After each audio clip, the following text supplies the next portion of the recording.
Subscribe to our YouTube channel for the latest updates. Well, here we go. As you can clearly see, Cyclone Emnati is an extremely dangerous storm at 15.7 degrees south, 59.8 degrees east, as it is currently heading in the general direction of Madagascar.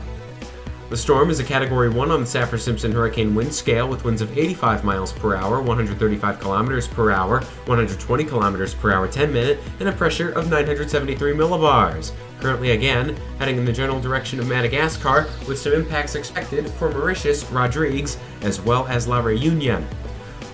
Storm here is currently located out in pretty much the middle of the southwest Indian Ocean. It's a little ways away from Rodrigues, although Class 1 warnings are still in place for it. You can see those wind fields are rather expansive as well, the largest quadrant being to the southeastern side.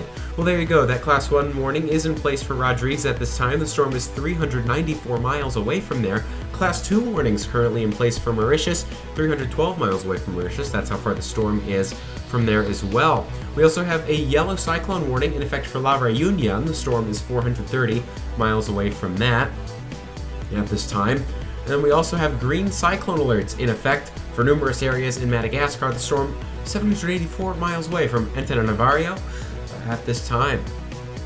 Maximum sustained winds again at 85 miles per hour. That's right in accordance with MeteoFrance, and it also is in line with the AIDT and the multi-platform surface wind analysis from NOAA. You can see some other estimates there, both higher and lower. JTWC having this at 80 miles per hour, slightly lower. This storm currently expected to make landfall with winds of 125 miles per hour as an intense tropical cyclone in Madagascar, which would make it substantially stronger than battered, which moved in not too long ago. Dangerous situation expected to unfold for sure.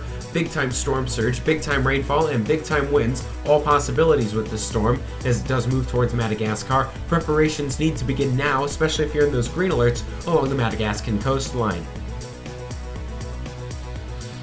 As we move into deeper analysis of the storm, we're first of all going to be starting with the sea surface temperatures. This is in very warm sea surface temperatures, and you can see rather clearly it's in that 29 degree-ish area, 28 to 29 degrees. It's going to be hovering between 27 and 28 before landfall. You can see things do warm up a little bit along the coastline right before landfall, so the storm might actually have some reason to strengthen before then. H-Warp, this takes a more southerly track compared to the current forecast, but you can see rather clearly Category 2 or 3 landfall currently anticipated, and rainfall is going to be rather high in the most mountainous regions, over 600 millimeters of rain. Currently the expectation according to that, we're a little far out, we'll have more honed in rain totals as time goes on. Looking at the intensity graph, you can see the storm is expected to intensify all the way until around this time on the 21st before things do take a nosedive as it makes landfall. You can see as well wind shear is going to be very low for the storm before it makes landfall, and we're going to continue to see the sea surface temperatures and relative humidity be relatively favorable for the storm as well, but some dry air intrusions can't be ruled out. And again, that landfall looks like it's going to be occurring somewhere early to midday on February 22nd. Well, here's the satellite of the storm. You can see it looks rather impressive. That convection is wrapping around the center, and that's an indication that the storm is currently in the process of strengthening. You can see the visible satellite here as the sun goes down and then begins to come back up. Storm looking fantastic right now. You can see just that stark change in appearance, a more organized storm that we've woken up to. Well, you can also see the storm here on water vapor. Looks like it's pretty robust. Looks like there might be a little bit of dry air there on the southern side, but nothing too bad. It looks like that moisture shield is getting more robust with time.